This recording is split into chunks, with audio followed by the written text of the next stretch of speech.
আসসালামু আলাইকুম and very good evening to all of you. আমরা কাস্টমস ম্যানেজমেন্টের যে কোর্সটা করছিলাম, আমরা লাস্ট ক্লাসে কাস্টমস অ্যাক্ট 2023 যে পরিবর্তনগুলো উইথ কাস্টমস অ্যাক্ট 1969-এর সঙ্গে আমরা বলেছি, এটা নিয়ে আমরাও আরো কিছু ক্লাস নিব। সঙ্গে আমরা একটা এলসি প্রসেসটা দেখব, এবং সেই এলসি কত রকম হতে পারে। এলসি অ্যাট সাইট, হ্যাঁ, আমরা জানি যে এলসি অ্যাট সাইট হয়। তারপর হচ্ছে এলসি, আপনার ডিফার্ড এলসি কিরকম ভাবে হয়, ইন্টারন্যাশনাল পেমেন্ট সিস্টেম কিরকম হয়। আমরা দেখব হচ্ছে ইনকো টার্মসটা দেখবো। হ্যাঁ, সো এই যেগুলো আমাদের মেইন জায়গা। এইচএস কোড সম্পর্কে একটা ভিডিও দিয়েছি, এইচএস কোডটা আমি ডিটেল বুঝাবো, এবং আমরা ডিউটি ক্যালকুলেশন করা দেখবো। আমরা বিল of exchange, bill of entry, এগুলো ফিজিক্যালি কিভাবে দেখা যায় সেগুলো আমরা দেখবো। সো আজকে, গতকালকে ইন্ট্রোডাক্টরি ক্লাসের পর আজকে আমরা ওভারঅল ব্যাংকিং ব্যবস্থাপনা একটু বুঝি, তাহলে আমাদের এটা সুবিধা হবে। নর্মালি ব্যাংক বলতে কি বোঝা যায়? ব্যাংকিং মানে হচ্ছে ব্যাংকে জমা গ্রহণ অথবা ধার দেয়াকেই ব্যাংকের ব্যাংকিং বলে, যার অর্থ প্রাপক, মানে আর ব্যাপক অর্থে জনসাধারণের নিকট চলতি এবং সঞ্চয়ী হিসাব নামে পরিচিত, এবং চেক গ্রহণ, চেক পরিশোধ, এগুলোকেই নর্মালি আমরা ব্যাংকের অ্যাক্টিভিটিস বুঝি। কিন্তু এইটা হচ্ছে জেনারেল ব্যাংকিং। আমরা যারা সাধারণত দেখা যায় যে নর্মালি টাকা তুলি, টাকা জমা দেই, that is basically very fundamental, হচ্ছে যেটাকে বলা হয় হচ্ছে আপনার জেনারেল ব্যাংকিং। বাট আমরা যারা এইখানে সাপ্লাই চেনের পক্ষ থেকে ব্যাংকে যাব অথবা ফাইন্যান্সের থেকে যাব, তারা কিন্তু আমরা শুধুমাত্র এই জেনারেল ব্যাংকিং করব না, আমরা একটা কাজ করব। আমরা দেখবো ফরেন এক্সচেঞ্জ ডিপার্টমেন্টে আমাদের কাজ থাকবে।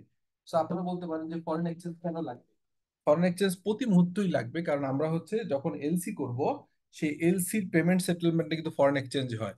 এবং প্রতি মুহূর্তেই আমাদের হচ্ছে শুধুমাত্র জেনারেল ব্যাংকিং এর কাজ আমাদের না, আমাদের ফরেন এক্সচেঞ্জের কাজ বেশি লাগবে। এবং আমরা দেখব, আমরা যেসব সময় ব্যাংক সিলেক্ট করব, আমরা এডি ব্যাংক সিলেক্ট করব।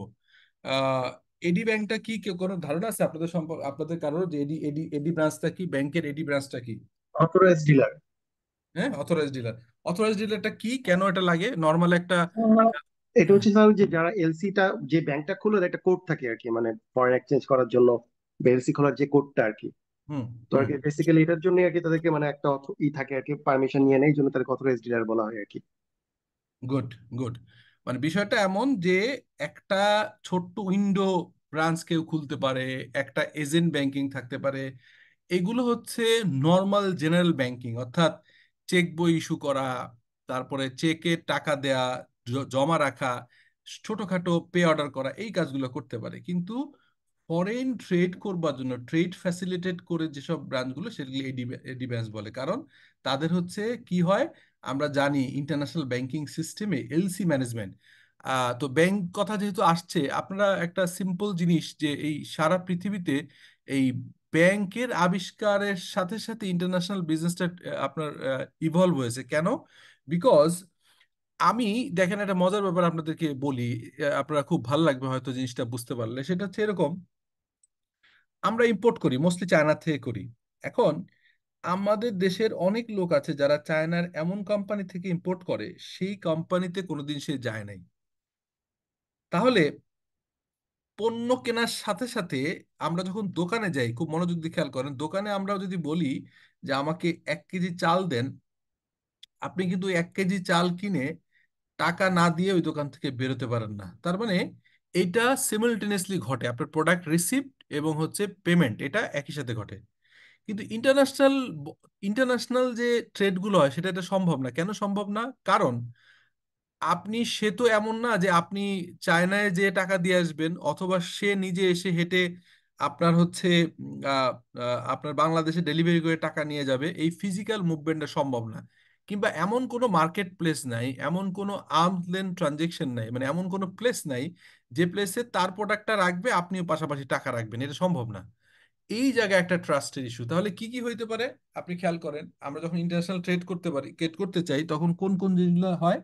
প্রথম হচ্ছে যে আমরা, যেহেতু সে আমাকে বিশ্বাস করে না যে প্রোডাক্ট আগে দিবে, নাকি আমি তাকে বিশ্বাস করি না টাকা আগে কেন দিব, এই জায়গাগুলো একটা বড় চ্যালেঞ্জ। তো দেখা যায় নর্মালি আপনার এইসব ক্ষেত্রে কিছু ব্যাংকের কিছু সার্ভিস, কিছু প্রোডাক্ট এভাবে বের হয়েছে। কিরকম? আপনি সিম্পল একটা জিনিস চিন্তা করে দেখেন তো, যে আপনি যদি এমন হয় যে কিছু কিছু জায়গা আছে যে অ্যাডভান্স পেমেন্ট অ্যালাউ করে, অর্থাৎ আপনার প্রোডাক্ট কিনবেন না, 100% ব্যাংকিং চ্যানেলে টাকাটা জমা দিবেন, এটাকে বলে অ্যাডভান্স। আরেকটা হয় হচ্ছে এলসি অ্যাট সাইট, অর্থাৎ sorry, payment at sight. Payment at sight মানে সে আপনাকে বিশ্বাস করে, সে এসে আপনার পোর্টে আপনার প্রোডাক্ট পৌঁছাইলে সে টাকা নিবে।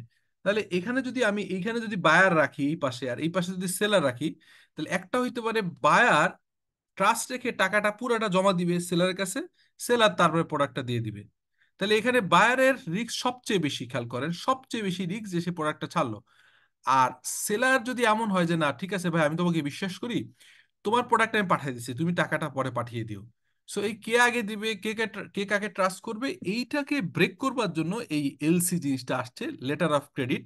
এখানে আসলে বায়ার সেলারকে না চিনলেও তাদের ভিতরে কয়েকটা ব্যাংকিং সিস্টেমে বায়ার্সের ব্যাংক থাকে, সেলার্সের ব্যাংক থাকে, ইন বিটুইন কিছু ব্যাংক থাকে, যেমন হচ্ছে যারা ইন্টারমিডিয়ারি ব্যাংক হিসেবে কাজ করে। হ্যাঁ, সো এই টোটাল প্রসেসটা আমরা দেখবো। তার আগে আমরা ব্যাংকের সিম্পল জিনিসটা দেখি। তাহলে এই জেনারেল ব্যাংকিং যেটা আছে সেইখান থেকে কিন্তু আপনি এলসি বা এই ধরনের কাজ করতে পারবেন না, আপনাকে এডি ব্রাঞ্চ লাগবে। এক। সেকেন্ড হচ্ছে ব্যাংকে কত ধরনের হিসাব থাকে, একটা চলতি অ্যাকাউন্ট। চলতি অ্যাকাউন্ট মানে কারেন্ট অ্যাকাউন্ট, এখানে টাকা জমা রাখলে আপনি কোনো সাধারণত ইন্টারেস্ট পান না। আর ওভারড্রাফট অ্যাকাউন্ট, এইটা সম্পর্কে কার কার আইডিয়া আছে একটু বলেন তো, হোয়াট ইজ ওভারড্রাফট অ্যাকাউন্ট? কেউ বলেন তো প্লিজ, ওভারড্রাফট অ্যাকাউন্টটা কি,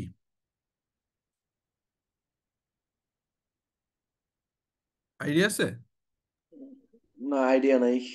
আচ্ছা, ওভারড্রাফট অ্যাকাউন্ট হচ্ছে, আমরা গ্রামে গঞ্জে আগে শুনতাম বা ছোট ব্যবসায়ীদের সময় সিসি বলতো, ক্যাশ ক্রেডিট। অর্থাৎ ব্যাংকগুলো আপনাকে একটা লিমিট দিত যে আপনি 50 লাখ টাকার ক্যাশ ক্রেডিট করতে পারবেন। ওডি আর একটা মডার্ন ফর্ম। মোডি মানে হচ্ছে ওভারড্রাফট, ব্যাংক ওভারড্রাফট। আপনার নামে আপনার নামে একটা পুরো ইয়ে দিবে, কি দিবে জানেন, আপনাকে একটা ফুল আপনার একটা লিমিট দিয়ে দিবে যে 100 কোটি টাকা। আপনি 100 কোটি টাকার কিন্তু 1 টাকাও ইন্টারেস্ট দিতে হবে না, অ্যাপ্রুভ স্যাংশন হচ্ছে 100 কোটি টাকা, কিন্তু আপনি 1 টাকাও দিতে হবে না। কেন দিতে হবে না? কারণ ওই 100 কোটি টাকা, আমি এটা উদাহরণ দিয়ে বুঝাই আপনার সুবিধা হবে। একটা ব্যাংকে যখন আপনি, যেমন ধরেন আপনি যখন এলসি করতে যাবেন, এলসি করতে যখন যাবেন, তখন তো আপনার আসলে একটা স্যাংশন লাগবে। কেন স্যাংশন লাগবে? বিকজ এলসি তো চাইলে আপনি করতে পারেন না, আপনাকে একটা এলসি স্যাংশন লাগে। তো ব্যাংক যখন একটা স্যাংশন দেয়, তখন ব্যাংক কি কি জিনিস দেয় আমি আপনাকে বলছি। ব্যাংক, আপনি যখন একটা স্যাংশন দেয়, স্যাংশন মানে বুঝতে পারছেন, আপনার একটা ইয়ে লেটার দেয়, আপনাকে একটা, আপনার সাথে একটা 1 বছরের জন্য রিনিউয়াল কন্ট্রাক্টে একটা স্যাংশন দেয়, তাই না? এটা শুনছেন কেউ, ব্যাংক স্যাংশন লেটার? জি স্যার, জি স্যার শুনছি। আচ্ছা, এখানে কি কি থাকে? সাধারণত তারা একটা এলসি অ্যামাউন্ট দেয়, হ্যাঁ, এলসি লিমিট, একটা লেটার অফ ক্রেডিট লিমিট দেয়, লিমিট দেয়। সো এলসি লিমিট দিল লেটস সে 100 কোটি টাকা। হ্যাঁ, ধরলাম 100 কোটি টাকা একটা এলসি লিমিট দিল। এটা একটা ব্যাংকের একটা, কারণ আপনারা যারা সাপ্লাই চেইন, তারা যদি এই ধরনের ফাইন্যান্সের এই টার্মগুলো প্লাস এটা বুঝেন, আবার ফাইন্যান্সের লোকগুলো যদি হচ্ছে এলসি ম্যানেজমেন্টে কিছু জিনিস বুঝেন, তাহলে দুইজনেরই কাজ করতে সুবিধা হয়। এরপরে বলে এল এ টি আর লিমিট, এটার মানে কি জানেন কেউ? এটা আমার loan against trustee receipt something like এটা দ্যাট। মানে কি? এটা মানে কি? এটা হচ্ছে স্যার ওই মানে আপনার অরিজিনাল ডকুমেন্ট আসার পরে হুম তখন এটাকে একটা নির্দিষ্ট মেয়াদ পর্যন্ত হুম এটা এক্সটেনশন করা যায়, হয়তো 90 দিন বা 180 দিন, ওই পিরিয়ডের মধ্যে টাকাটা ব্যাংকে দিয়ে দিতে হয়। হুম অরিজিনাল ডকুমেন্ট যখন ব্যাংক রিসিভ করে, তারপরে ব্যাংক এটা এলএটিআর এ কনভার্ট করে। হুম। ওকে। ওই স্টেপর আমার 50 লাখ টাকা এলসি করলাম, আমার 50 লাখ টাকা ডকুমেন্ট আসলো। তো হ্যাঁ। ডকুমেন্ট সাথে সাথে না দিয়ে হয়তো ব্যাংক এটা 3 মাস আমাকে একটা পিরিয়ড দিলে, 3 মাসের ভিতরে আপনি আমাকে টাকাটা দিয়ে দেন, আগে ব্যাংকে রিটার্ন করে দিতে হবে। হুম। গুড, ভেরি গুড এটাই আপনি। হ্যাঁ, খুব ভালো বলছেন আপনি, এটাই ঠিক। হ্যাঁ, কিন্তু এটা একটা মানে একটা হিসাব আছে, আমি হিসাবটা বলতেছি, you R good.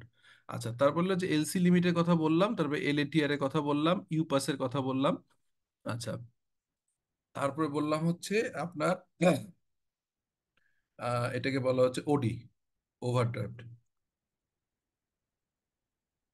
Overdraft limit. আরেকটা দিতে পারে হচ্ছে আপনার, আরেকটা কি দিতে পারে, আরেকটা দিতে পারে হচ্ছে bank guarantee, bank,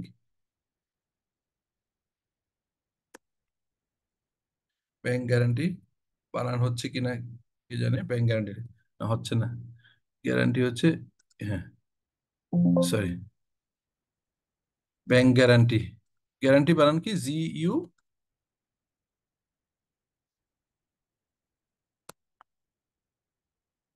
bank guarantee. তো এখন আপনি একটা কি কি পেলেন? আপনি একটা এলসি লিমিট পেলেন, একটা LATR লিমিট থাকে, ইউপাস ওভার, ব্যাংক ওভারড্রাফট, তারপর হচ্ছে আপনার ইয়ে থাকে, আপনার হচ্ছে ব্যাংক গ্যারান্টি থাকে। আর সঙ্গে সঙ্গে কিছু জিনিস থাকে, যেমন হচ্ছে LC margin, LC commission, OD rate, ওভারড্রাফটের রেট অফ প্রফিট, ঠিক আছে? এটা আপনার দেয়া থাকবে। তারপরে কি থাকবে? ইউপাস, ইউপাস রেট, মোটামুটি এগুলাই থাকে।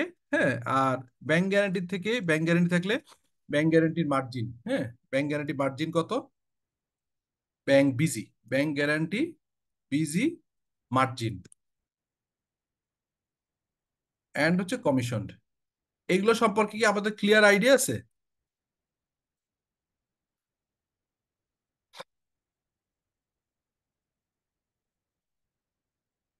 আপনাদের ক্লিয়ার আইডিয়া আছে এটা সম্পর্কে? মোটামুটি আইডিয়া আসছে।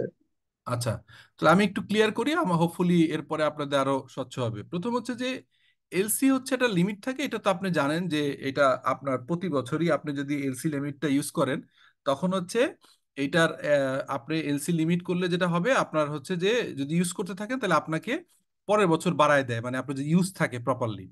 আচ্ছা, এইটার ক্ষেত্রে একটা লাইসেন্স লাগে, কি বলে জানেন? IRC, এটা জানেন? এই লাইসেন্স সম্পর্কে আইডিয়া আছে? জি স্যার। ওকে, ওকে, IRC মানে import registration certificate. Importation certificate লাগে, রাইট? তা নাহলে তো আপনাকে দিবে না। আচ্ছা, এখন একটা ব্যাংকের যে স্যাংশনে যে এলসি লিমিট থাকে, LATR অথবা ইউপাস। LATR মানে লোকালি, মানে লোন এগেনস্ট ট্রাস্ট রিসিভ, অর্থাৎ যদি এমন হয় যে একটা একটা এলসির যদি মার্জিন রাখে, কোনো কোনো জায়গায় মার্জিন থাকে না, কোনো জায়গায় 10%, কোনো জায়গায় 5%, 0% থেকে মাঝে 100% গেছে, তার মানে ধরে নেওয়া যদি হয় যে আপনি একশো একশো কোটি টাকার এলসি করতে পারবেন, আর যদি আপনার এলসি মার্জিন 10% হয়, তাহলে আপনাকে ধরে নিতে হবে ইউপাস অথবা হচ্ছে LATR এর 90 crore হবে। লজিকটা কি বুঝতে পারলেন আমি কি বুঝাতে চাইলাম এখানে? কি কি বুঝাতে চাইলাম, বুঝলেন তো না? যে আমি জি স্যার, বুঝতে এলসি পেরেছি। এলসি করতে পারি 100 টাকার, তাহলে আমি যদি মার্জিন অ্যাডভান্স দিয়ে রাখি 10%, তাহলে বাদ বাকি ফাইন্যান্সিং প্রয়োজন হয়ে যায় হচ্ছে 90 কোটি টাকা। তার মানে বিষয়টা কিরকম ঘটে? যিনি একটু আগে অ্যান্সার দিচ্ছিলেন উনি খুব চমৎকার করে বলেছেন যে আমাদের কি হয়, যে আমরা যখন একটা এলসি ওপেন করি তখন তো আমাদের আসলে প্রোডাক্ট আসে না, আসলে টোটাল একটা ইম্পোর্ট প্রসেসটা কি? ইম্পোর্ট প্রসেসটা হচ্ছে, প্রথমে আপনি নিশ্চয়ই একজন প্রিন্সিপাল অথবা এক্সপোর্টার সিলেকশন করবেন। হ্যাঁ, এটা তো আপনার প্রথম স্টেপ। কিভাবে সিলেক্ট করবেন? তার কি প্রোডাক্ট আছে, ক্রেডিবিলিটি আছে কিনা, হ্যাঁ, তারপরে তার প্রোডাক্টের কোয়ালিটি কি, স্যাম্পল আনবেন, তার সাথে ট্রেড করবেন, সরি, এগ্রিমেন্ট করবেন। প্রথমে আমরা একটা NDA করি, সাধারণত একটা ইয়ের সাথে প্রথমে একটা NDA করি। NDA মানে হোয়াট ইজ NDA? নন বলেন। Disclosure agreement. Non disclose agreement, এটা এটা মানে আপনারা জানেন, MU অথবা এগ্রিমেন্ট করি যে আমি আমি এই প্রোডাক্ট নিতে চাই, হ্যাঁ, আমি এই প্রোডাক্ট নিতে চাই। এরপরে আপনি অ্যানুয়াল অর্ডার সাধারণত দিয়ে দেন, অ্যানুয়াল অর্ডার একবারে দিয়ে দেন, হ্যাঁ, অ্যানুয়াল অর্ডার দিয়ে দেন, অথবা অনেক সময় কোয়ার্টারলি দেন, হ্যাঁ, কোয়ার্টারলি দেন অথবা মান্থলি দেন, হ্যাঁ, এরকমই তো। মানে আমি নর্মালি FMCG ধরেন র মেটেরিয়াল, আমি একটা এক্সাম্পল আকারে বলছি, FMCGর আপনি আহ, উম, আহ, টার্লি FMCG প্রোডাক্টের আপনি ইম্পোর্ট করছেন, র মেটেরিয়াল ইম্পোর্ট করছেন, সেটার ক্ষেত্রে এক্সাম্পলটা দিচ্ছি তাহলে সুবিধা হবে। যে আমরা কি করতেছি, আমরা টাইম টু টাইম একটা একটা NDA করলাম, কারণ তার সাথে আমার তো কিছু, আমি যে ইয়ে দিব, কারণ আমি যে প্রোডাক্টটা নিচ্ছি তার কাছে, সে যদি আবার আমার কম্পিটিটরকে যদি না দিয়ে দেয়, হয়তো আমি তাকে কিছু কিছু জায়গায় কি করি, আমি বলি যে এই র মেটেরিয়াল ইউজ করি, এই আমার হচ্ছে একটা বম, হ্যাঁ, ধরেন NDA এর ভিতরে বলে দিতে যে আমি বম জানলো, সে জেনে দেবে BOM বম মানে কি, কে বলতে পারবেন? বম মানে কি? বিল of material. Bill of material. Bill of material, তার মানে সে জানে যে আসলে একটা প্রোডাক্টে আপনার কি পরিমাণ র মেটেরিয়াল, কত পার্সেন্ট লাগবে, কি কি র মেটেরিয়াল আছে, কি কি ধরনের, হ্যাঁ, কোন মানের। তা এই জন্য আমি তার সাথে একটা NDA করে ফেলি যে ভাই আমি এই জিনিস করতে চাই, আমার এইটা তুমি এই দিবা। তারপর একটা MU বা এগ্রিমেন্ট হয়, তারপরে অ্যানুয়াল অর্ডার দেয়। অর্ডার দেওয়ার পরে আমরা যখন এলসি করি, এই এলসি টাকায় দুই রকম হইতে পারে। একটা হচ্ছে কি হইতে পারে, একবারে ডেলিভারি, আরেকটা কি হইতে পারে বলেন তো, পার্শিয়াল পার্শিয়াল হইতে পারে না ডেলিভারি। ধরেন আমি এলসি করলাম, এলসি ক্লজে মেনশন করে দিলাম যে 2বার বা 3বারে ডেলিভারি হবে। পার্শিয়াল ডেলিভারি সম্ভব কি সম্ভব না বলেন তো? জি সম্ভব। সম্ভব। আচ্ছা, তাহলে এইটা হচ্ছে মোটামুটি এলসি রিলেটেড ইস্যুগুলো আগে। এখন আপনি এই এলসি যখন করলেন, তখন আপনি যদি 10% মার্জিন হয়, তাহলে আপনার ডেফিনেটলি 90% টাকা দিতে হবে। এই টাকাটা কি হবে দেখেন, আপনি চায়না থেকে আনছেন, চায়নার পোর্ট এইখানে, বাংলাদেশের ব্যাংকে ডকুমেন্ট চলে আসছে। যদি আইদার ডকুমেন্ট অথবা অনেক সময় কপি ডকুমেন্ট দিয়ে আমরা করতে পারি, যদি মেইন ডকুমেন্ট আসতে দেরি হয়, কপি ডকুমেন্ট থেকে আমরা কি করি, প্রথমে ব্যাংকে যাই। ব্যাংকে প্রথমে আমরা এই ব্যাংকে যে দেখি ডকুমেন্ট আসছে, ডকুমেন্ট এসে আমরা আপনার হচ্ছে ব্যাংকের পেমেন্টটা দফা রফা করি। অর্থাৎ ব্যাংকে কি এলসিআর সাইডে আমি কি নগদ টাকায় ক্যাশ, ক্যাশ অন মানে ক্যাশ দিয়ে দিব, ক্যাশ রিটায়ারমেন্ট, এলসি রিটায়ারমেন্ট কি কি মোড হবে, এলসি লেটার অফ ক্রেডিটের আপনার রিটায়ারমেন্ট, হ্যাঁ, লেটার অফ ক্রেডিটের এলসি রিটায়ারমেন্ট কি হবে, এলসি রিটায়ারমেন্ট কি আমি হচ্ছে ক্যাশে, এলসি রিটায়ারমেন্ট কি ক্যাশে করব,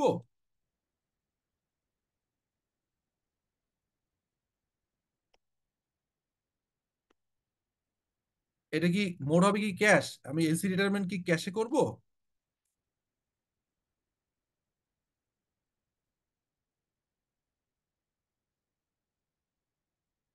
এলসি রিটায়ারমেন্ট কি ক্যাশে করব, নাকি হচ্ছে আমি আপনার এলএটিআর এলসি রিটায়ারমেন্ট করব কি?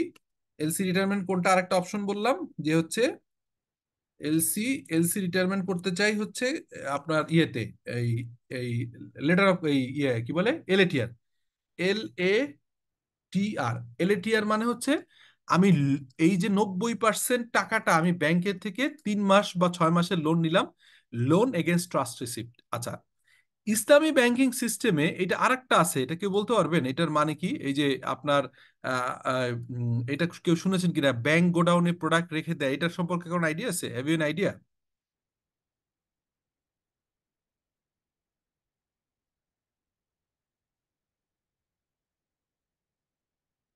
আমার কোশ্চেনটা বোঝা গেছে? বুঝতে পেরেছি কোশ্চেন। মানে এটা কি আইডিয়া আছে কোনো? ইসলামী ব্যাংক, এটা আসলে স্যার ওই অনেক সময় অনেক ব্যাংক হচ্ছে যে যাদের এটা আমি যেটা শুনেছিলাম যে হয়তো যাদের এলএটিআর ব্যবস্থা দেয় না তাদেরকে আর কি ব্যাংকের গোডাউনে ম্যাটেরিয়ালটা রেখে দেয়, যখন যখন যতটুকু টাকা দেয় ওই পরিমাণ হয়তো ডিডাক্ট করে ওই পরিমাণ ম্যাটেরিয়াল সে ওই ব্যাংকের গোডাউন থেকে নিয়ে যেতে পারে। ওকে, খুবই কিছু। খুবই ভালো বলছেন। এটা হয় কি, ইসলামী ব্যাংকিং সিস্টেম এটা ইউজ করা হয়। আমরা নর্মাল ব্যাংকিং সিস্টেমে কি করি, আমরা হচ্ছে এই এই এলএটিআর অথবা ইউপাস ক্রিয়েট করে আমরা প্রোডাক্টটা নিয়ে এসে চলে যাই, চলো আমাদের গোডাউনে নিয়ে আমরা আমরা ইউজ করি। আর হচ্ছে এই ইসলামিক ব্যাংকিং সিস্টেম বলে আপনার ফ্যাক্টরিতে বা আপনার ওয়্যার হাউসের পাশেই আরেকটা গোডাউন তারা করতে বলে ব্যাংকের, বলে যে ভাই তুমি তুমি যে প্রোডাক্টগুলো আনছো, প্রোডাক্টটা তুমি হচ্ছে আমি এলসি করে দিয়েছি, আমি বায়ারকে সেলারকে এই টাকাটা দিয়ে দিচ্ছি, আমার গোডাউনে এই ব্যাংকে আপনার ফ্যাক্টরির ভিতরেই একটা গোডাউন তৈরি করে দেয়, বা আপনি তৈরি করে দেন, ব্যাংক এটা ব্যাংক আপনার হয়ে মানে ব্যাংকের হয়ে আপনি তৈরি করেন, খরচও আপনার। এখন র মেটেরিয়াল টোটালটা এনে ওই ব্যাংকিং গোডাউনে রেখে দেওয়া হয়। ওখান থেকে ব্যাংকের একজন গার্ডও রাখা থাকে, গার্ডের স্যালারিও আপনাকে দিতে হয়। পরবর্তীকালে আপনার যতটুকু ডিও, অর্থাৎ প্রতিদিনই আপনি কত টাকা পেমেন্ট করছেন করে করে, পার্শিয়াল পেমেন্ট করে করে আপনি ব্যাংক থেকে এই ওই ব্যাংক গোডাউন থেকে নিয়ে আপনার প্রোডাকশন প্রসেসে ইউজ করেন। তার মানে নর্মাল সিস্টেমে আপনি হচ্ছে যখন এলএটিআর করছেন অথবা ইউপাস করছেন, আপনি মাত্র 10% আগে পেমেন্ট করছেন, বাদ বাকি 90%, অর্থাৎ এই টাকাটা আপনি হচ্ছে 3 মাস, 4 মাস, 6 মাস রিফাইন্যান্সিং করা যায়। এলএটিআর বা ইউপাসের এটা রিফাইন্যান্স করে 1 বছর পর্যন্ত নেওয়া যায়। এই টাকাটা আপনি লোকাল ব্যাংক থেকে বা ইন্টারন্যাশনাল ব্যাংক থেকে ইউজ করতে পারেন। আর ইসলামী ব্যাংকিং সিস্টেমে বলে যে ভাই তুমি প্রোডাক্টটা আনছো, আমি এলসি করেছি, আজকে আমার একটা নির্দিষ্ট এরিয়ায় তুমি একটা ব্যাংক গোডাউন করে দাও, আমি একটা গার্ড বসাবো, গার্ডের স্যালারিও তুমি দিবা, এইখান থেকে তোমার যতটুকু র মেটেরিয়াল প্রতিদিন বা প্রতি সপ্তাহে দরকার, তুমি একটা ডিও একটা ডকুমেন্ট দাও, সেই ডকুমেন্টের এগেইনস্টে আমাকে টাকা পে করো, পার্শিয়াল ডেলিভারি নিয়ে নিয়ে তুমি প্রোডাকশন ইউজ করো। এটা ইসলামী ব্যাংকিং এ, তাহলে এটা আমরা বুঝলাম। আর যখন লোকাল ব্যাংক থেকে আমরা এই লোনটা নেই, তখন বলি হচ্ছে আপনার এই ক্যাশ, যদি আপনি এমন হয় যে এলসি রিটায়ারমেন্টের ক্যাশ, তাহলে তো কিছুই প্রয়োজন নেই, আপনার নিজের টাকা, আপনার 90 10% ক্যাশ আগে অ্যাডভান্স দিচ্ছেন, আপনি ডকুমেন্ট নিয়ে যেটা বলছিলাম যে ব্যাংকের ডকুমেন্ট আসবে, তারপরে একটা ডিউটি ক্যালকুলেশন ক্যালকুলেশন করে দিবে হচ্ছে কাস্টমস অথরিটি।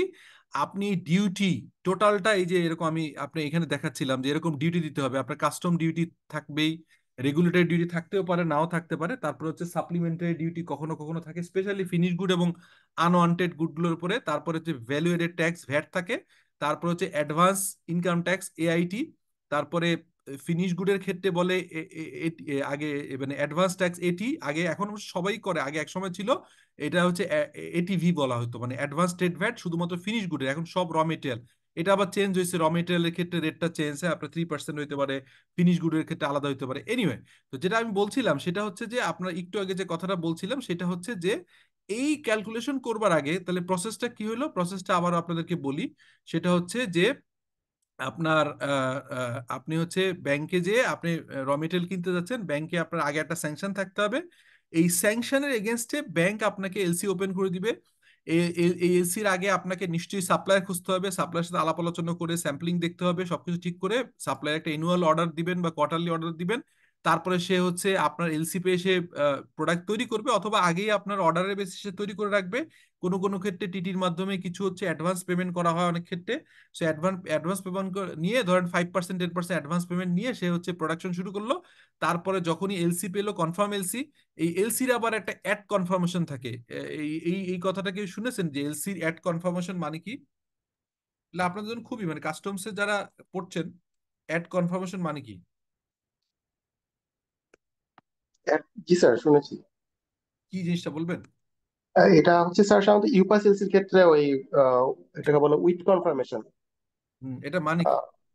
এটা হচ্ছে যে স্যার ওই ব্যাংকের মানে যে ব্যাংক থেকে এলসি করা হয়, এটা হুম, পেমেন্টটা যে সে 100% ওভারশিওর গ্যারান্টি করা আর কি, যে ব্যাংকের মাধ্যমে পেমেন্টটা যাবে ওই হুম। ব্যাংকের সাথে অ্যাপ্লিক্যান্ট ব্যাংকের একটা মানে কনফার্মেশন যাবে আর কি, আচ্ছা। পেমেন্টের যে এটা হ্যাঁ। মানে কনফার্ম পেমেন্ট হবে আর কি, একটা মানে এই যে মেইন ইস্যুটা এটাই। ওকে।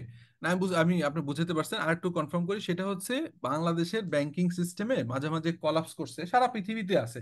যেমন আফ্রিকার যেসব কান্ট্রিতে আপনি যদি ইম্পোর্ট এক্সপোর্ট করতে চান, স্পেশালি এক্সপোর্ট করতে চান, ওইখানে সবরেন্স গ্যারান্টি লাগে, অর্থাৎ ওখানে এত বেশি এরকম পেমেন্ট গুলো অসুবিধা হয়, এত বেশি এটা আপনার এলসি পেমেন্ট যদি কোনো কারণে কেউ না দেয়, ভয়াবহ অবস্থা। আমাদের বাংলাদেশে মাঝে ওই যখন লাস্ট আওয়ামী লীগ গভর্নমেন্টের সময় পিকুলিয়ার কিছু ঘটনা ঘটছে, স্পেশালি ইসলামী ব্যাংক, তারপরে এই এসআইবিএল ব্যাংকটারে এসআরএম গ্রুপের মাধ্যমে যখন টেক ওভার হলো, তখন কিছু কিছু জায়গায় আমি তখন নিজে একটা গ্রুপের ফাইন্যান্স ডিরেক্টর, আপনার এমনও হয়েছে খেয়াল করেন, আপনার China supplier on good faith আপনাকে ডেলিভারি করে দিছে, আপনি কিন্তু এলসি করছেন, এলসির মাধ্যমে আপনার প্রোডাক্ট রিলিজ করে ফেলছেন, 3 মাস পর্যন্ত তারা টাকা দেয় নাই।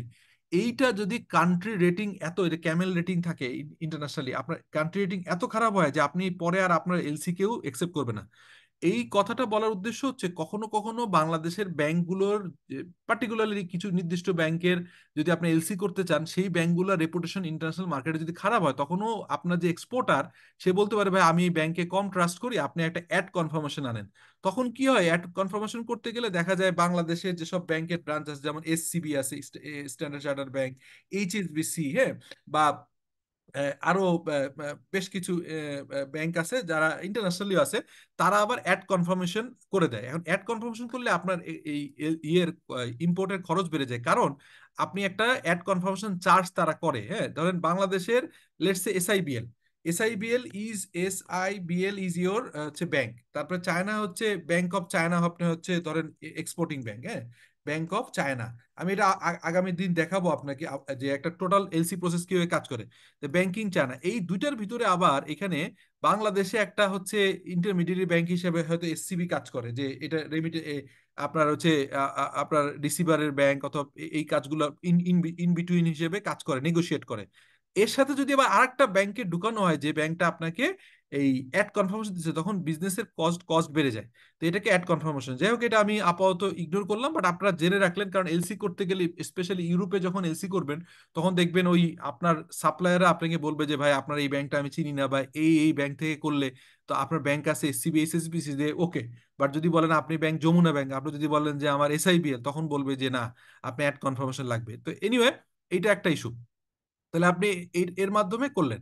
এখন কোশ্চেন হচ্ছে এলসি ওপেন করে বাদ বাকি টাকাটা আপনি ক্যাশ দিতে পারেন যদি আপনার ক্যাশ থাকে, না হলে আপনি এলটিআর করতে পারেন। এখন এই যে লোনটা, লোন এগেনস্ট ট্রাস্টিশিপ, এটা যখন লোকাল টাকা দিয়ে করছেন, লোকাল ব্যাংকের টাকায় করছেন, তখন 9%, তখন 90% যে ইমপ্লিমেন্ট করছেন, তখন হয়তো আপনার এটা রেট পড়ে যাবে 12-13%। কিন্তু ইউপাস একটা রেট, সেটা হচ্ছে লন্ডনে ইন্টার ব্যাংক অফার যেটা থাকে, লিবর লিবর প্লাস সামথিং। অর্থাৎ এক সময় বাংলাদেশে আমি আমি হচ্ছে যে ইদানিং তো সরাসরি করছি না, লাস্ট আমি 16-17 সালে দেখা গেছে যে আমরা আপনার 2.25 বা বিলো 3-তে হচ্ছে ইউপাস করতাম। মানে লোকাল রেট তখন ছিল 10-12%, আমরা 3%-এ করতে পারতাম। কারণ এটা হচ্ছে এই লিবরের রেট হচ্ছে পয়েন্ট কত পয়সা, 0.875 বা আটানা, মানে 50 পয়সা ছিল। তো এইটা ইন্টারন্যাশনালি যদি এই ফাইন্যান্সিং গুলো করা যায় তাহলে 2, 2.5, 3%, ম্যাক্সিমাম 5% পর্যন্ত ইউপাস করতাম। তো যখনই আপনি এলসি করছেন সেটা রিটায়ারমেন্টের টাকা, মানে এই এলসি ফাইন্যান্সিং লোকাল করলে বলে এলএটিআর, আর যখন ইন্টারন্যাশনাল করেন তখন বলে ইউপাস। হ্যাঁ, এটা অফশোর ব্যাংকিং এর মাধ্যমেও করা যায়, এই আর কি। আর ওভারড্রাফট যেটা বললাম, তাহলে আপনি যখন প্রোডাকশন করেন, খেয়াল করেন, একটু অন্য কথা বলি। আপনার একটা প্রোডাকশনের কি কি কম্পোনেন্ট থাকে, প্রোডাকশনে কি কি লাগে? একটা প্রোডাকশন যখন করেন তখন বলা হয় ডাইরেক্ট ম্যাটেরিয়াল, খেয়াল করেন, ডাইরেক্ট ম্যাটেরিয়াল।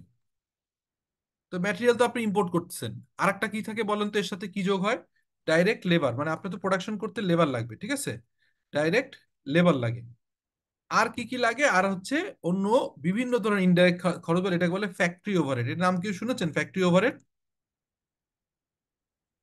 শোনা, এটা কি শুনেছেন যে আপনার ফ্যাক্টরি ওভারহেড মানে কি? What what do you mean by factory overhead? মানে এটা হচ্ছে all other indirect, all other indirect expense, indirect expenses.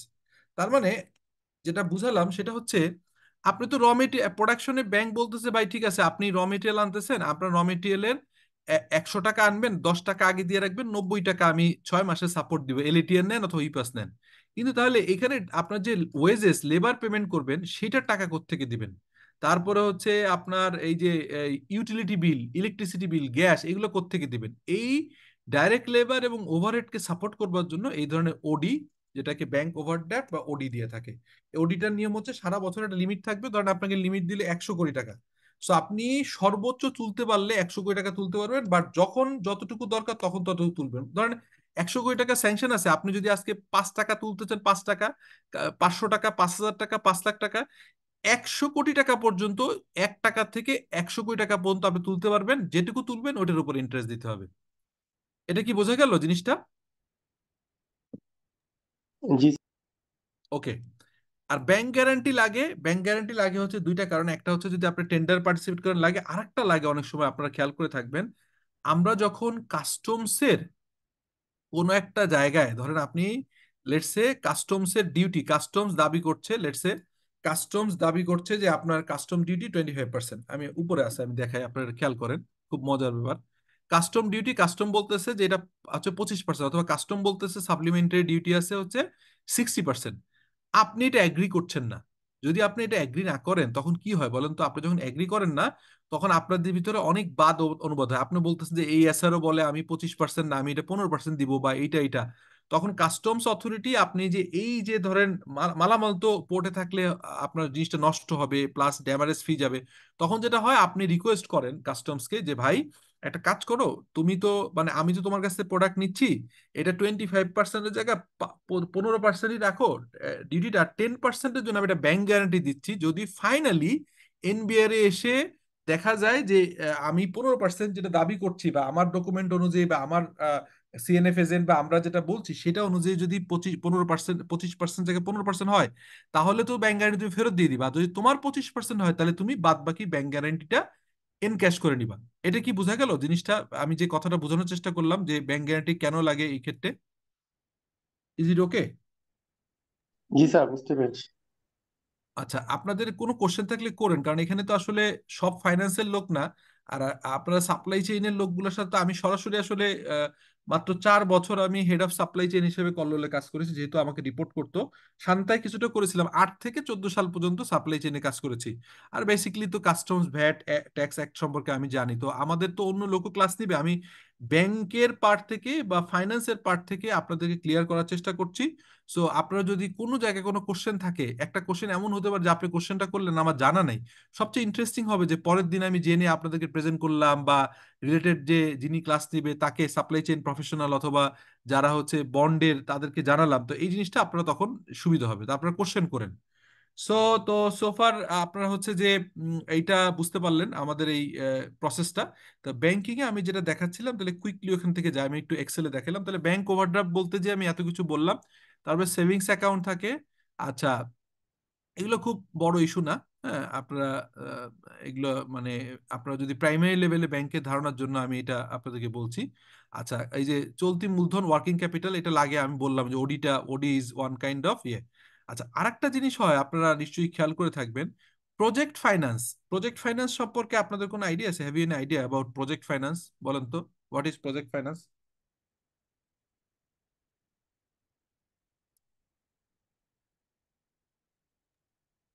Sir, খুব ক্লিয়ার আইডিয়া নেই, একটু শেয়ার করলে ভালো হয়।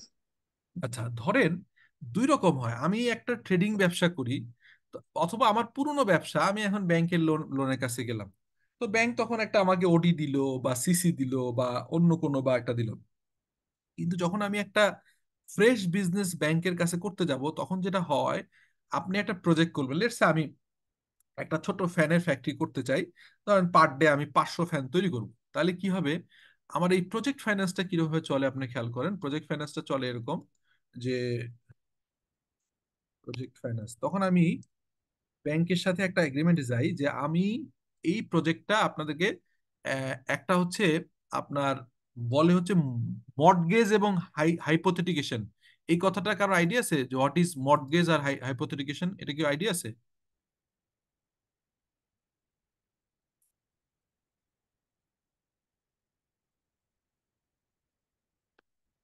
তারপরে চার্জ ক্রিয়েশন। চার্জ ক্রিয়েশন এই কথাটা জানা আছে কারোর? আচ্ছা, আমি ক্লিয়ার করি। প্রথম হচ্ছে যে আপনি মনে করলেন যে আমি একটা জায়গা কিনবো। তো সাধারণত দেখা যায় যে আপনি বললেন যে জায়গা 30% আপনি ব্যাংক আপনি দিবেন। সো এইটা আপনি গেল, ব্যাংক বললো আমি 70% দিব লোন। আচ্ছা, এরপরে কি করে, এই ল্যান্ডটা এবং প্রজেক্টটা ব্যাংকের নামে মর্টগেজ করা হয়। হ্যাঁ, এটা মর্টগেজ করে। এরপরে ব্যাংক এই যে এইভাবে আপনার তাকে এই র মেটেরিয়াল কিনবার জন্য এলসি লিমিট দেয়, তারপরে অথবা ইউপাস দেয়, তারপরে আপনি র মেটেরিয়ালের লোকাল খরচ মিটানোর জন্য ওডি দেয়।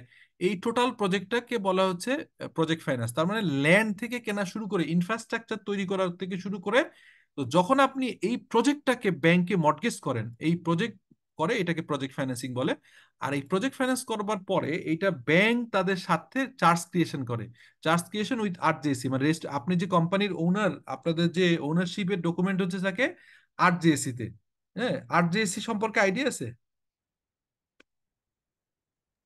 বলেন তো আরজেএসি কি? এটাকে বলে register of register of joint stock companies and farm. তার মানে আপনারা যে যেখানে কাজ করেন, আপনারা যে যেখানে কাজ করেন তাদের যে কোম্পানিতে কাজ করেন, আপনারা ধরেন একজন কেউ বলবেন যে আপনারা একটা লিমিটেড কোম্পানিতে কাজ করেন, এরকম কেউ এক্সাম্পল দিতে পারবেন যে কোন কোম্পানি? দিতে চান নাকি আমি দিব? আরজেসি তো এটা প্রত্যেকটা লিমিটেড কোম্পানি যায় তাদের ওই আরজেসি থেকে তাদের যে চেয়ারম্যান বা ওনার তার একটা সার্টিফিকেশন করে নিতে হয় আরজেসি থেকে, যে তার শেয়ার কতটুকু, কার কতটুকু শেয়ার, এটা একটা সার্টিফিকেট দেয় আর কি আরজেসি থেকে। ওকে, আসলে আপনার কথাটা রাইট। এটা হচ্ছে যে যখন আমি একটা কোম্পানি ফর্ম করি, ব্যবসা করতে গেলে আমি কি করতে পারি, প্রথম করতে পারি আমি একটা এক মালিকানা কারবার, ওয়ান ওয়ান পার্সন কোম্পানি, এক মালিকানা কারবার, সেটা নিয়ে কোনো সমস্যা নেই। সেটা হয় হচ্ছে যে আপনি একটা ট্রেড লাইসেন্স নিয়ে আপনি আইআরসি করে ইম্পোর্ট এক্সপোর্ট করতে পারেন। যখন একটা কোম্পানি করতে চান, তখন আপনার প্রথমে একটা জিনিস করতে হয়, একটা কোম্পানির নেম ক্লিয়ারেন্স নিতে হয়, কি কোম্পানির নাম, তারপরে আপনাকে একটা এই এটাকে বলে মানে এই memorandum of association, MOA, memorandum association করতে হয়। এটা হচ্ছে মেইন দলিল, কোম্পানির মেইন দলিল। এমওএ করতে হয়, তারপরে এওএ, আর্টিকেল অফ অ্যাসোসিয়েশন। তার মানে এই দুটো হচ্ছে কোম্পানির দলিল। আমরা যেমন বাংলাদেশের সংবিধান যেরকম, এরকম কোম্পানির এমওএ এবং এওএ হচ্ছে। তো এইটা করার পরে আপনি আরজিসি রেজিস্ট্রেশন পান। তখন আপনি যেটা করতে হয়, আপনার যখনই আপনি এই ধরনের প্রজেক্ট ফাইন্যান্স নিচ্ছেন, তো আপনাকে ব্যাংকগুলা কি করবে, ব্যাংক তো আপনার কাছে লোন নিলেন, আপনি কি লোন নিলেন, আপনি হচ্ছে এলসি লোন নিলেন, ইউপাসের লোন নিলেন, প্রজেক্ট ফাইন্যান্স নিলেন।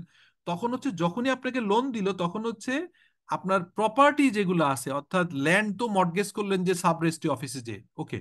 কিন্তু কোম্পানি তো শুধু ল্যান্ড ল্যান্ড দেয়নি, কোম্পানির তো ল্যান্ড ছাড়াও তো আরো ল্যান্ড কেনার জন্য টাকা দেয়নি, তো তো ইনফ্রাস্ট্রাকচার কেনার জন্য টাকা দিয়েছে, র মেটেরিয়াল কেনার জন্য টাকা দিয়েছে। সেই কারণে এই যে লোনগুলো করে, তখন ব্যাংকগুলো যে আপনার চার্জ ক্রিয়েশন বলে, প্রায় শুনবেন আপনি, শুনবেন এই কথাগুলো, first charge, second charge, charge charge ভ্যাকেট, এই টার্মগুলো শুনবে। তো আমি আপাতত এটুকু বলি আপনাদেরকে, একটা মানে আপনারা যেহেতু মানে মোটামুটি, আমি চাচ্ছি যে ক্লাসটাতে একটু ব্যাংকিং, এলসি, বন্ড এবং হচ্ছে কাস্টমার ম্যানেজমেন্টের জিনিসগুলো একটু ভালো করে বুঝেন। সো আমি এক ক্লাসে হয়তো সব কভার করতে পারবো না, খুব ইজি ডিসকাশন আছে, আমি এটা আপনাদেরকে একটা ভিডিও দিয়ে দিব। তো সোফার ব্যাংকিং সম্পর্কে যে টার্মগুলো বললাম বা যা যা বললাম, এটা নিয়ে কোনো আর বুঝতে অসুবিধা আছে? Is it clear to all of you? কোনো আপনাদের কোশ্চেন আছে?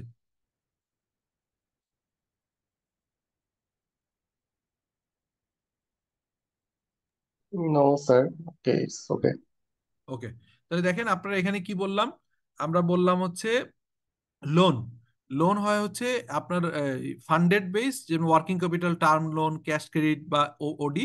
আর নন ফান্ডেড হয় letter of credit, bank bank guarantee, bank deferred guarantee. এটা নিয়ে আপনাদেরকে বললাম, কুইকলি বলা হয়ে গেছে। এলসি যেটা হয়, মানে term of loan, there are loans facilitated by the longer repayment. অনেক সময় লম্বা সময় হয়, নর্মালি হচ্ছে আপনার টার্ম লোনটা, এলসি ছাড়াও টার্ম লোনটা সাধারণত 3 থেকে আপনার 20 বছর পর্যন্ত হয়। টার্ম লোন একটু লম্বা সময়ের জন্য দিয়ে থাকে, ভাগে ভাগে, যেমন আইডিএলসি, আইপিডিসি এরকম টার্ম লোন দেয়। এছাড়া আপনাদের হচ্ছে আহ, এগুলো হচ্ছে নর্মাল লোন। এটা আপনার অনেক সময় আমরা এই ফার্নিচার, ইয়ে কেনার জন্য, গাড়ি কেনার জন্য এই ধরনের টার্ম লোন নিয়ে থাকি। অথবা পার্সোনালিও আমরা অনেক সময় আপনার হচ্ছে আহ, বাড়ি, গাড়ি কেনার জন্য, পার্সোনাল কম্পিউটার, ল্যাপটপ বা এগুলো কেনার জন্য আমরা অনেক সময় এই লোনগুলো নিয়ে থাকি। আচ্ছা, ওয়ার্কিং ক্যাপিটাল হচ্ছে আমি বলছিলাম ওডি ফ্যাসিলিটিস, অর্থাৎ আপনি এই যে শুধুমাত্র র মেটেরিয়াল হলেই তো ব্যবসা চলবে না, আপনি এটা লেবার, ওভারহেড এগুলো চালানোর জন্য আপনার লাগে। ঠিক আছে, সো এটা নিয়ে আমরা মনে হয় কাভার করে ফেলছি। ক্যাশ ক্রেডিট বা সিসি যেটা বললাম, এর সিসি আর ওডি একই। Cash credit is a fund based facility offer by the bank to business on the basis of their working capital. So এই হচ্ছে মোটামুটি একটা আলোচনা। ক্যাশ ক্রেডিটও অলরেডি বলেছি, ওভারড্রাফটটা অলরেডি আলাপ করেছি, আপনারা শুনেছেন, বুঝেছেন। সো ব্যাংকের যে টার্মগুলো আপনাদের মোটামুটি সাপ্লাই চেইন প্রফেশনাল হিসেবে যেটুকু জানা দরকার, এটা ব্যাংক ব্যাংক গ্যারান্টিটা অলরেডি আলাপ করছি। Due to lack of the sufficient fund to make immediate payment to seller অথবা buyer request to request for bank guarantee, bank would serve as a link of trust between the seller and buyer. Letter of ক্রেডিটও কিন্তু similar ভাবে আমি বলেছি যে buyer এবং seller, importer এবং এক্সপোর্টারের ভিতরে একটা লিঙ্ক হিসাবে কাজ করে। সো আমার মনে হয় যে ব্যাংক রিলেটেড আর তেমন কিছু দরকার হবে না আপনাদের। লেটার অফ ক্রেডিট তো জানেন, LC, letter of credit, assurance given by bank to the seller of goods that on due date he will receive the payment. অর্থাৎ ব্যাংক গ্যারান্টি দেয় হচ্ছে কাদের পক্ষে? ব্যাংক গ্যারান্টি দেয় হচ্ছে আপনার এই ইয়েদেরকে, আপনার হচ্ছে যে ব্যাংক গ্যারান্টি দেয় কাদেরকে? ব্যাংক গ্যারান্টি দিয়ে দেয় হচ্ছে সেলারকে, সাপ্লায়ারকে, যে বায়ার বা ইম্পোর্টার যদি টাকা নাও দেয়, আমি তোমাকে টাকা দিব। The buyer applies for LC where it already holds line, মানে লাইন অফ ক্রেডিট। ওই যে আমি একটু আগে বললাম, ব্যাংক স্যাংশন লাগতে হয়, লাইন অফ ক্রেডিট থাকতে হয়।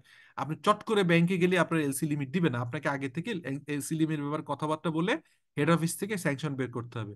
The bank issues LC hold, মানে hold payment on behalf of the buyer, মানে until it receive confirmation of good had been shipped. এবং সে কি করে, যখনই আপনার এলসি দেয় এবং ইয়েগুলো, প্রোডাক্টগুলো শিফট হয়, শিপে তুলে দেয়। ডেফার্ড পেমেন্ট গ্যারান্টি, যেটাকে আপনার ডেফার্ড এলসি সম্পর্কে আইডিয়া আছে? Have U an idea deferred LC? বলেন তো, what is deferred LC?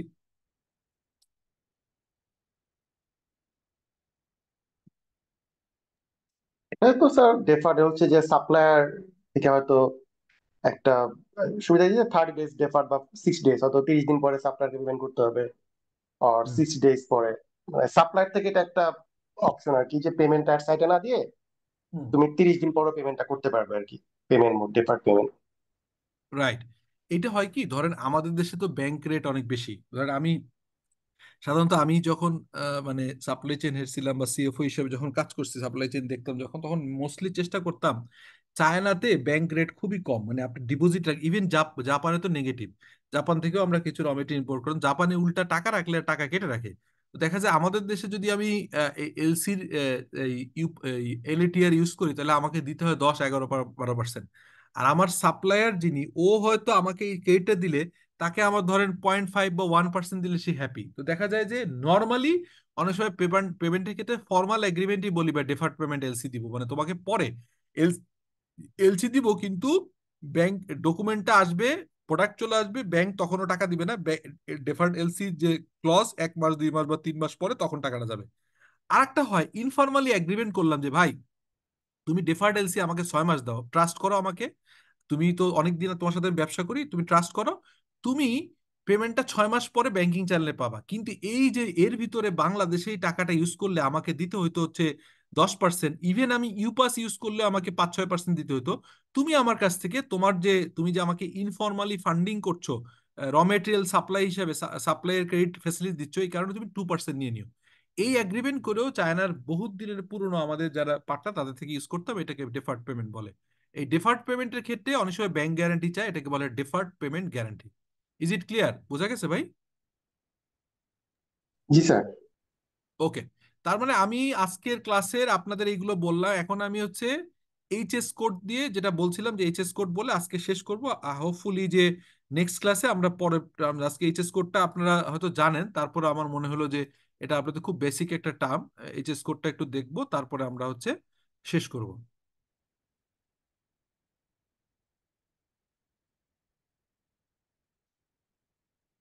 HS code দেখা যাচ্ছে তো না? না স্যার, এখনো শেয়ার হয়নি। ও আচ্ছা, তাহলে আমি স্টপ করে দাও 1 মিনিট, 1 সেকেন্ড,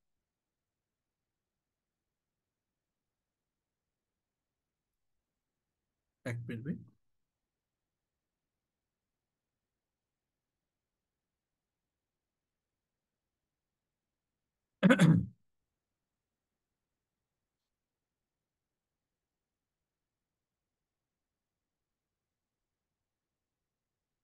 এবার হবে।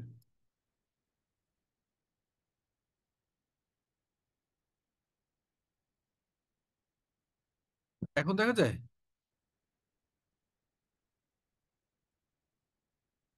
জি স্যার। ওকে ওকে। এইচএস কোড মানে হচ্ছে, এটাকে বলা হয় HS code controls importing and exporting procedure by using specific codes and plays a role of seamless business trade in the world. আমরা সারা পৃথিবীতে যেভাবে দেখি যে কিভাবে হচ্ছে যে এই প্রোডাক্ট ইম্পোর্ট এবং গ্লোবাল ট্রেডে যাতে করে এক একজন এক এক নামে না চিনে, প্রবলেম না হয়, এই কারণে আমরা এটা এইচএস কোডের মাধ্যমে করি। এইচএস কোডে পার্সু অ্যালোকেটিং এইচএস কোড, এটা হচ্ছে product variety, different different product থাকে। There are variety of product which can be exported and imported in trading, such as fresh product and industry product. অনেক সময় দেখা যায় যে আমি ফ্রুটস অথবা শিম্প অথবা কাঁচা চাল ডালও ইম্পোর্ট করি, আবার ইন্ডাস্ট্রিয়াল র মেটেরিয়াল ইম্পোর্ট করি, different specification. There are different specification for industrial product. আচ্ছা, identify of the product, you may not be able to identify which type of product only by checking the invoice, invoice দেখেই বুঝবেন না, or only by checking the product name on the packing list. Packing লিস্টে আপনারা জানেন তো, import এক্সপোর্টের ক্ষেত্রে packing list একটা ডকুমেন্ট, এটা অনেক সময় দেখা যায় সেখান থেকে আপনি বুঝতে পারবেন না। Use of HS code, by using HS code for customs declaration, you will be able to identify the product immediately, clearly বুঝতে পারবেন। এখন কিরকম হয়, ফর এক্সাম্পল এইচএস কোড, আমরা শ্রিম, আমরা বাংলাদেশ থেকে শ্রিম অথবা পর্ন ইয়ে করি, আমরা এক্সপোর্ট করি, এটা হচ্ছে কি 0300617, এটা একটা এক্সাম্পল। এখন দেখেন, shrimp and prawn are classified with the 6 digit as 0300617. The HS code has a clear rule of how you classify the products. Acha. Before if you have the HS code confirmation, of 030617, the customs will be able to identify the product immediately. Just এটা globally harmonise system, তো একই নামে সবাই চিনে। এখন যেটা হয় মানে regulation of HS code. HS code কি হয়? How are HS code rule and standards decide and control. এটা কিভাবে কন্ট্রোল হয় খেয়াল করেন। এই যে ইউনিভার্সাল কোড হচ্ছে, the HS code is administered by the world customs organisation, WCO। আচ্ছা, ইন্টারন্যাশনাল ট্রেডের ক্ষেত্রে ICC, international chamber of commerce is very important role করে, কারণ তারা হচ্ছে ইনকোটার্ম গুলো ফ্যাসিলিটেট করে এবং রেগুলেট করে। আপনারা পরে দেখবেন, আমি দেখাবো এটা। আরেকটা ইম্পর্টেন্ট হচ্ছে ওয়ার্ল্ড কাস্টমস অর্গানাইজেশন, যেটা WCO বলে, as international convention on the harmonise commodity description and coding system, which is HS code convention, HS convention. The HS convention is constructed for to more than 150 countries. Therefore this is a universal rule, মানে দেড়শোটা কান্ট্রির উপরে, তার মানে এটা সবাই সব জায়গায় acceptable. The HS code is a reviewed every 5 years, প্রতি 5 বছর পর পর এটা আবার দেখা হয়। যেমন বাংলাদেশে প্রতি বছরই আপনারা খেয়াল করছেন, যখন আমরা ফাইন্যান্স বিল উত্থাপিত হয় সংসদে, না প্রথমত ফাইন্যান্স বিল, না হ্যাঁ ফাইন্যান্স বিল উত্থাপিত হয়। এই ফাইন্যান্স বিল জুন মাসে আলাপ আলোচনা করে, তারপর আমরা দেখি ফাইন্যান্স অ্যাক্টে পরিণত হয়। এই ফাইন্যান্স অ্যাক্টে অনেক সময় আমরা এইচএস কোডের কিছু কিছু রেট চেঞ্জ হয়, ডিউটি রেট চেঞ্জ হয়, মাঝে মাঝে আমরা কিছু কিছু মাইনর কারেকশন করি, কিন্তু গ্লোবালি 5 বছরে হচ্ছে এইচএস কোডের এই ক্লাসিফিকেশনটা দেখে এবং অ্যামেন্ড করে। তো গেল, আমরা এরপরে হচ্ছে যে এই harmonise code and countries own code, এখানে দুটো থাকে। Based on the classification and type of the product, the duty is decided. Duty কত হবে এটা হচ্ছে ডিপেন্ড করে। The codes are internationally harmonised and the product is shown with 6-digit code, universal code, when exporting and importing. More than six digit may be used to classify and define product at more detail level, আরো detail লেভেলে। 6 এর পরেও এটা আপনার 8 হয়, আপনার জানেন 10 হয়, এই লেভেলে বাড়ে, based on each countries domestic rule. এটা ডোমেস্টিক রুলের উপর ডিপেন্ড করে। তাহলে এখন দেখেন এইচএস কোড ক্লাসিফিকেশন মেথডটা কি। প্রথম যে থাকে, প্রথম চ্যাপ্টারে যে ডিজিট থাকে, প্রথম দুইটা ডিজিট হচ্ছে, ফার্স্ট 2 ডিজিট হচ্ছে চ্যাপ্টার। তার মানে এই যে বইটা যে আছে, এই বইটার প্রথম, আপনাদের এইচএস কোডের বই সবার আছে, প্রথম দুইটা ডিজিট হচ্ছে চ্যাপ্টার। তারপরে হচ্ছে হেডিং, এখানে হচ্ছে তারপরে 5টা যে ডিজিট থাকে, এটা হচ্ছে হচ্ছে আপনার হচ্ছে হেডিং থাকে।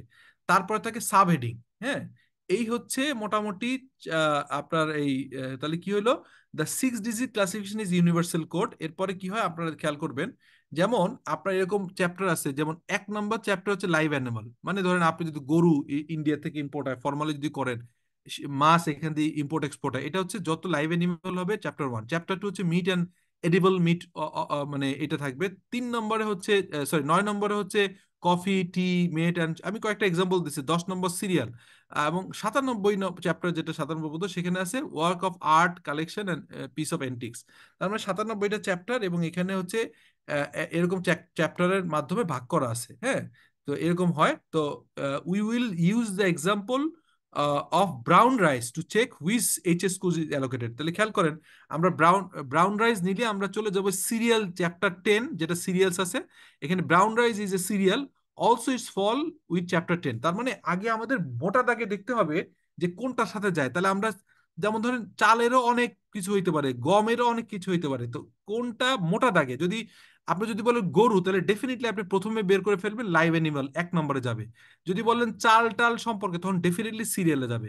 ব্রাউন রাইস সিরিয়ালে চলে গেল। এরপর দেখেন কি হবে, যেটা যখন HS code heading classify the chapter in more detail, কি হয়, সিরিয়াল আর ক্যাটাগরাইজ অ্যাজ ফলো। প্রথম হচ্ছে 10 নম্বর চ্যাপ্টার, তার মানে এইচএস কোড শুরু হবে 10.01, এটা হচ্ছে হুইট অ্যান্ড আছে মেসলিন। তারপর হচ্ছে রেই যদি হয় তাহলে হচ্ছে 02, বার্লি যদি হয় 10.3, রাইস যদি হয়, এই যে একটু আগে রাইস যদি হয়, তাহলে 10.06 রাইস। এভাবে করে প্রথমে আসলো মোটা ক্যাটাগরিতে আমরা সিরিয়াল, তারপরে রাইস পেলাম।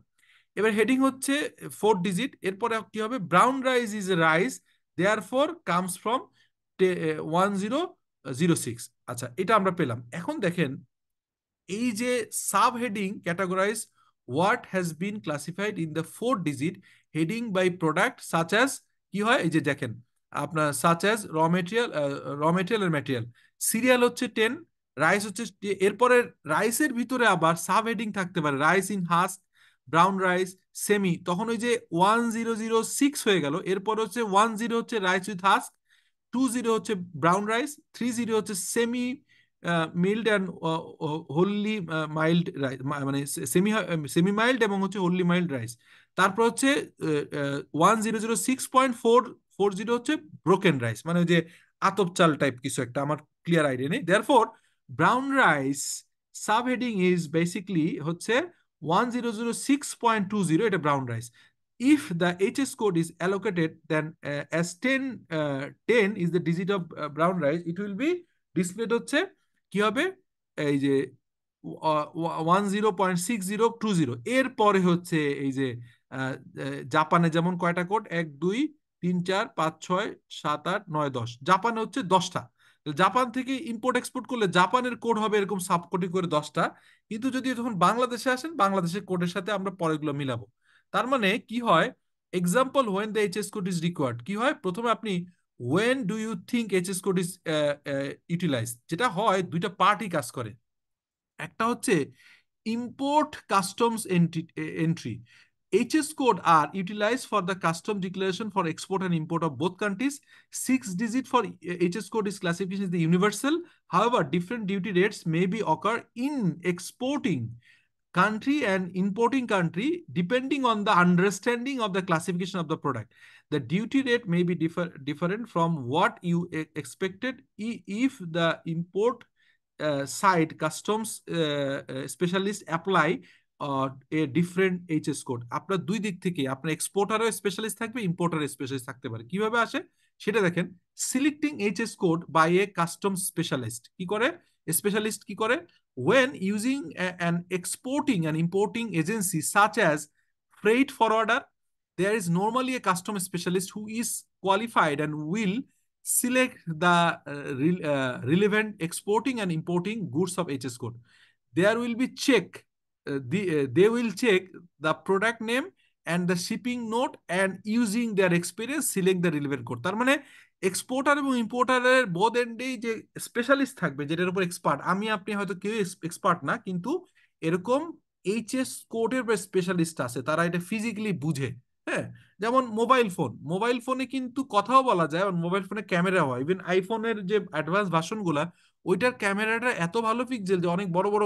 মানে অরিজিনাল ফটোশুট বা ভিডিও ক্যামেরার থেকে ভালো কিন্তু আপনি এই আইফোনের HS কোড কোনোদিনই আপনি হচ্ছে নিতে পারবেন না ক্যামেরাতে এটা নিতে হবে ফোনে ঠিক আছে এরকম করে কিন্তু ক্লাসিফিকেশন হয় ঘড়ি যদি থাকে আর গোল্ড থাকে ধরেন ঘড়ির ডায়ালে গোল্ড আছে তাহলে কি ঘড়ির HS কোডে ফেলবেন নাকি গোল্ডে ফেলবেন এটা কিন্তু বোঝা গেল পয়েন্টটা যে কেন হচ্ছে স্পেশালিস্ট লাগে কারণ একই জিনিসের ভিতরে তো একাধিক জিনিস থাকতে পারে ঘড়ির ভিতরে ধরেন 22 ক্যারেটের অল্প কিছু গোল্ড আছে এখন এটা কি ঘড়ির ক্যাটাগরিতে ফেলবেন না গোল্ডে ফেলবেন এটা ডিপেন্ড করবে যে কোনটার পরিমাণ বেশি এবং এই আর্গুমেন্ট গুলো এই স্পেশালাইজেশন গুলো কিন্তু কাস্টমস স্পেশালিস্ট আছে however when they are unable to identify the product by name they need to confirm the detail তখন তারা আরো ডিটেইল বুঝবে কি হয়েছে কি হয় লিস্ট অফ ইনগ্রেডিয়েন্ট এটাকে বলে আরেকটাকে বলে হচ্ছে however when they are unable to identify the product name they need to confirm the detail if it a chemical related product such as a raw material they need to check the material using MSDS to identify the HS code তার মানে এখানে যাতে MSDS একটা detail আছে যে এর ভিতরে কি কি এই কেমিক্যালের ভিতরে কোন কোন ইনগ্রেডিয়েন্ট আছে কি কি র মেটেরিয়াল আছে কি কি ধরনের জিনিস আছে এটার ভিতরে কি মানে লাপসা যদি হয় এর ভিতরে কি কোন উপাদানটা কত আছে যেমন ঘড়ির কথা বললাম ঘড়ি এবং গোল্ডের কথা এখানে গোল্ডের পরিমাণ কত এটা কি গোল্ডে ফেলবে না ঘড়ি ফেলবে ডিপেন্ড করে হচ্ছে ইনগ্রেডিয়েন্টের উপরে এখানে স্পেশালাইজেশন কাজ করে তার মানে এখানে যেটা হয় the HS code which an exporter includes with the documentation may differ from the HS code used by the customs specialist অর্থাৎ কাস্টমস স্পেশালিস্ট আপনাদের বাংলাদেশের কাস্টমস হয়তো আপনি আপনার হচ্ছে এক্সপোর্টার এবং ইম্পোর্টার এগ্রি করে একটা HS কোড লিখলেন বাট কাস্টমস এর লোকজন কিন্তু আবার ডিফারেন্ট করতে পারে সেই কারণে তারা ডিফারেন্ট HS কোডের আন্ডারে ফেলে ডিফারেন্ট ডিউটি ফেলবে আপনি চেষ্টা করবেন যে এমন HS কোডে ফেলতে যেটা হচ্ছে লোয়ার রেট হয়, আর তারা এমন জায়গায় ফেলতে চাইবে যেটা বেশি হয়। এই আর্গুমেন্ট গুলো থাকে। Selecting HS code by a custom specialist, তাহলে কাস্টমস এর একজন থাকবে।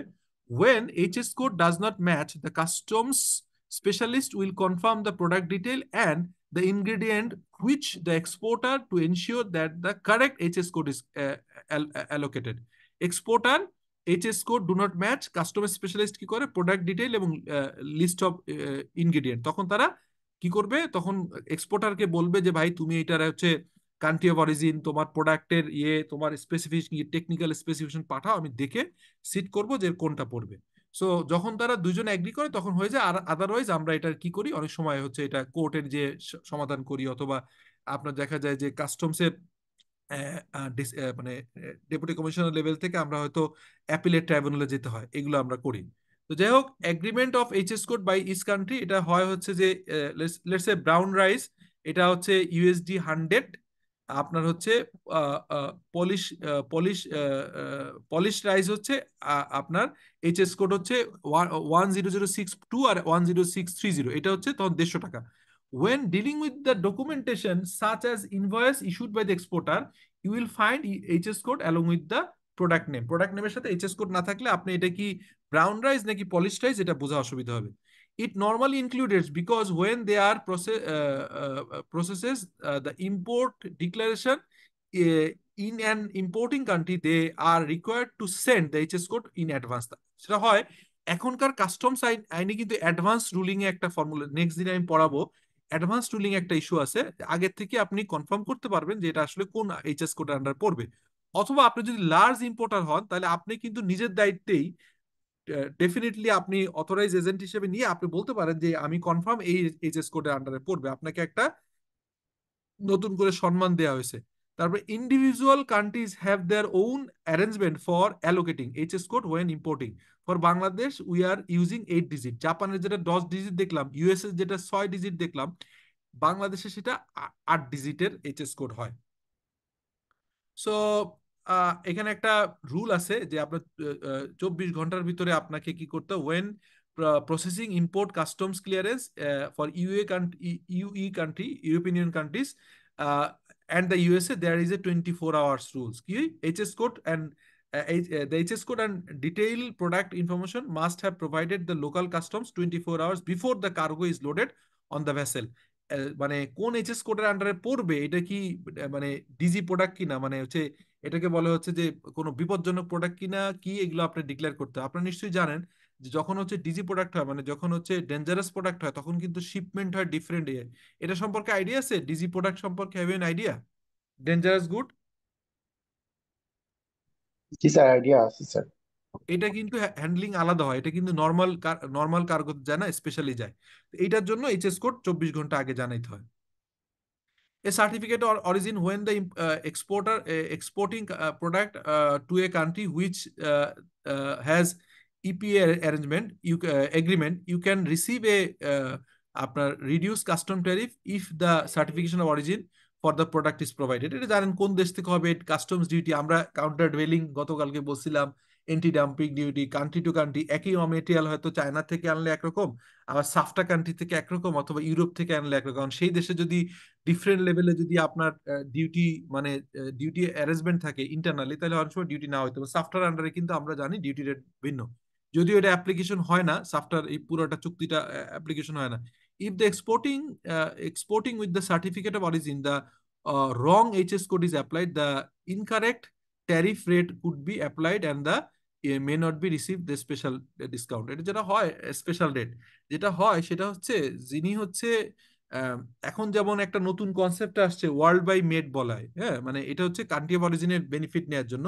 কারণ যখনই আপনি যে কান্ট্রিতে আপনি প্রডিউস করছেন সেই কান্ট্রির ট্যাক্স রেট, সেই কান্ট্রির, যেমন আমরা জিএসপি ফ্যাসিলিটিস নেই, এখন যদি জিএসপি ফ্যাসিলিটিস নেওয়ার জন্য আমরা ধরেন চাইনিজের কোম্পানি বাংলাদেশে এস্টাবলিশ করে এখান থেকে পাঠাইলো, তখন হিসাব করতে হয় যে কতটুকু ভ্যালিডেশন বাংলাদেশে হয়েছে, সেটার উপর ডিপেন্ড করে ইউরোপিয়ান কান্ট্রি আপনার ডিউটি অ্যাসেসমেন্ট করবে।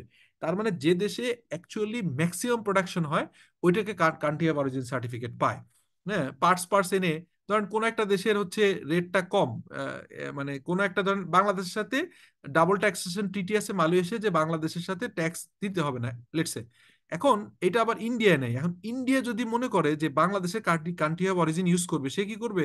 সমস্ত কিছু করে হয়তো একটা লামসাম 10% বা 5% কাজ বাংলাদেশে করে এখান থেকে এক্সপোর্ট করবে। এটা হবে না, এটা কাস্টম সার্টিফিকেট অফ অরিজিন লাগবে। The certificate of origin is submitted from an exporter to the, আমাদের হচ্ছে ডিসিসিআই থেকে হয়, and other chamber in Bangladesh, মানে ঢাকা চেম্বার অথবা নারায়ণগঞ্জ চেম্বার এরকম জায়গা থেকে হয়। Before submitting the document, you need to identify the 8-digit SS code and tariff rate for importing country. So, certificate of origin according to the Japan Chamber of Commerce and Industry HS code of on a certificate of origin is not mandatory. এটা লাগে না Japan Chamber. However, if there any discrepancy relating to the HS code, you will need to follow the importing country's customs HS code decision. হ্যাঁ, এটা import country এটাই decision final হয়। ধরেন আপনি Japan থেকে আপনারা যে ইম্পোর্ট করবেন, জাপান কোন এইচএস কোড লিখছে বড় কথা না, বাংলাদেশের কাস্টমস অথরিটি যেটা বলছে সেটাই ফাইনাল হয়। If an unexpected duty rate is applied, it may cause some problem between the exporter and importer.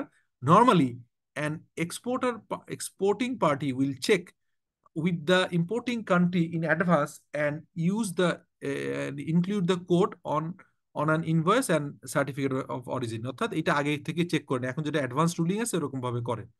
So, in summary, rules of HS code are essential knowledge required for the worldwide trading industry. You don't need to know all the product in-depth classification. However, it is important to understand the overall. আপনি একটা ধারণা থাকতে হবে, একদম মুখস্থ করার দরকার নেই, কারণ ট্যারিফ বই তো আপনার সামনে থাকবে। And how and why they are used to make arrangement for exporting and importing. In future, more countries may introduce the use of HS code system, মানে এখন যেটা দেড়শো কান্ট্রি আছে, to control over the মানে এটা একটা international ট্রেডকে facilitate করার জন্য। It is important to understand the rule of HS code as it provides additional protection and safety. So এই হচ্ছে মোটামুটি এইচএস কোড সম্পর্কে। হোপফুলি যে এই প্রেজেন্টেশনটা আপনাদের অনেক কাজে দিবে। হোয়াট ডু ইউ থিঙ্ক, যে ইজ ওকে, মানে এইচএস কোড সম্পর্কে কোশ্চেন আছে সোফার?